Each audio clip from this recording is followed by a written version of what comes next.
Hollywood celebrated Teyana Taylor. She was showered with awards and opportunities that most people could only dream of.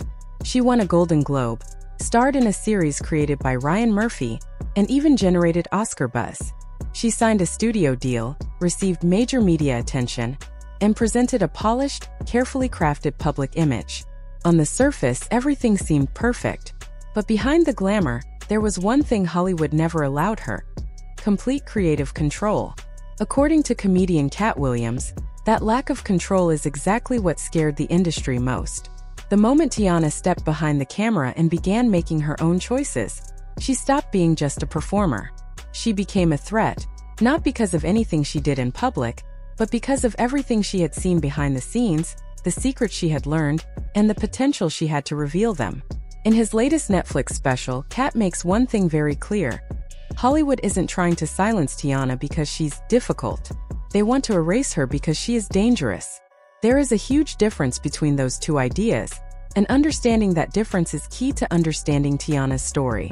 To grasp why this matters, you need to understand how rare and challenging Teyana's rise truly was.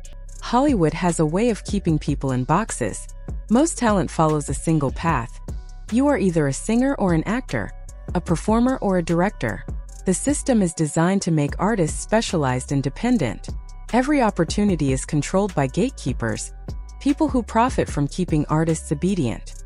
Teyana refused to be boxed in, and she did it openly. She began as a teenager in Harlem. Discovered by Pharrell, she was already choreographing for Beyoncé before many of her peers even chose their college majors. She quickly entered some of the most influential creative circles in hip-hop history.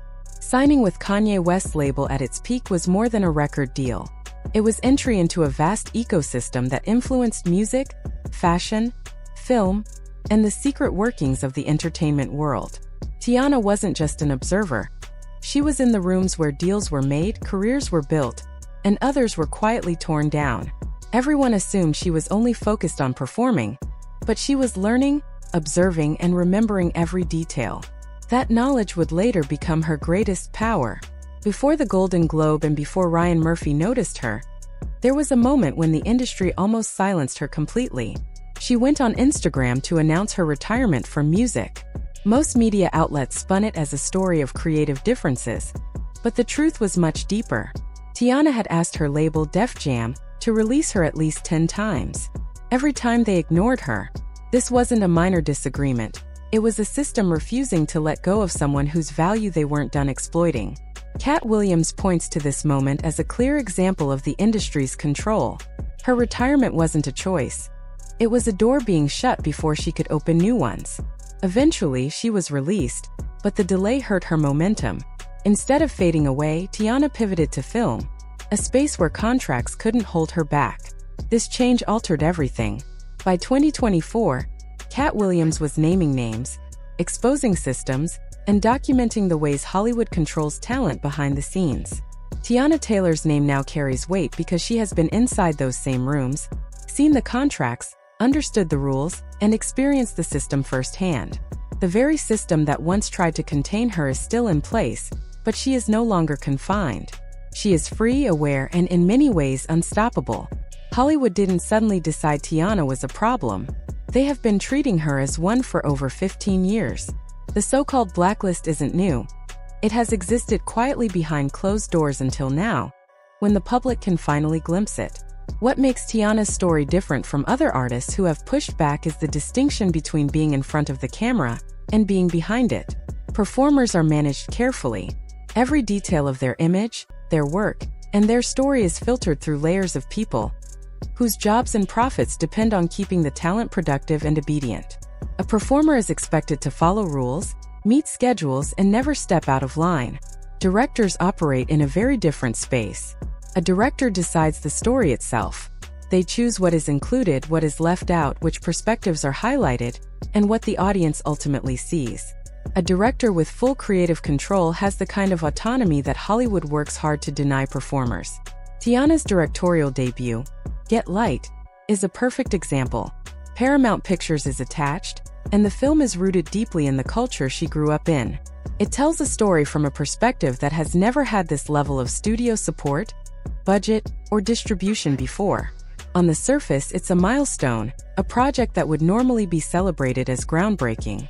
But Katt Williams explains that the people who approved the project are terrified, not because of the story but because of who is directing it.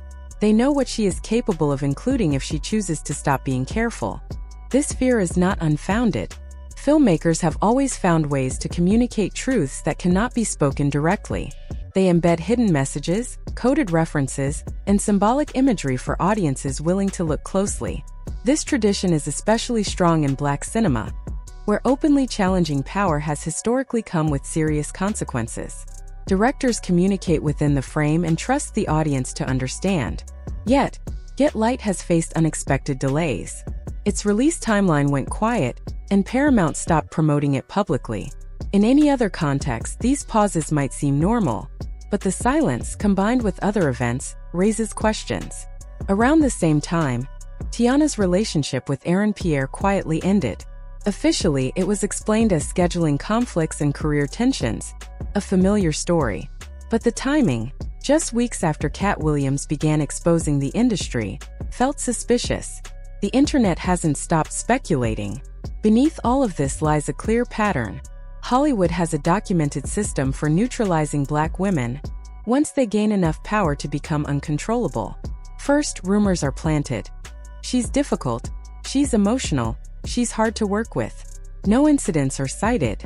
No named sources are offered. The narrative is repeated until the public accepts it as fact. This has happened before. Monique faced it after her Oscar win. Taraji P. Henson experienced it when she spoke about pay disparities. The details differ, but the mechanism is the same. Find the leverage point, shift the narrative, and wait for public interest to fade. Teyana's case is different. According to Katt, she doesn't just want fair pay or credit. She reportedly has detailed records of contracts, showing how deals are structured, who profits what artists give up, and how the system operates behind closed doors. That transforms her from a difficult artist into a witness with real knowledge. Films don't vanish on their own, and footage cannot erase itself. A director who has spent 15 years observing, documenting, and learning does not pick up a camera without a clear plan of what she wants to say. Get Light has not yet been released, and its timeline remains quiet. But Katt Williams continues to speak, and the audience is paying attention. Hollywood's conspicuous silence speaks louder than any press statement ever could. The real question is not whether Teyana has the information, she almost certainly does. The real question is whether the industry can afford to see what she might do with it. Based on everything that has unfolded over the past 15 years, the answer is clear. They already know, and they cannot admit it. Teyana Taylor's story is not just about fame or talent. It's about power, knowledge, and courage. She has witnessed how deals are made, how careers are manipulated, and how women like her are silenced. Now, as she moves behind the camera, she is no longer a participant in someone else's story. She is the one writing it, and that is exactly what Hollywood fears most.